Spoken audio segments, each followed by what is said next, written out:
जो बदला लेता है याद रखिएगा वो झुक जाता है,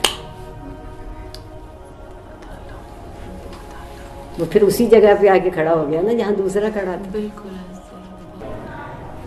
जब कोई मेरे सामने बदतमीजी कर रहा होता है, गुस्सा कर रहा होता है, अपनी टाह भटास जिसे हम कहते हैं ना पंजाबी में, वो दिखा रहा होता है, मैं अपने आप से अंदर मुसलसल एक बात कहती रहती हूँ, पुचकारती रहती हूँ खुद को। मैं कहती हूँ आरफा मेरी जान, नहीं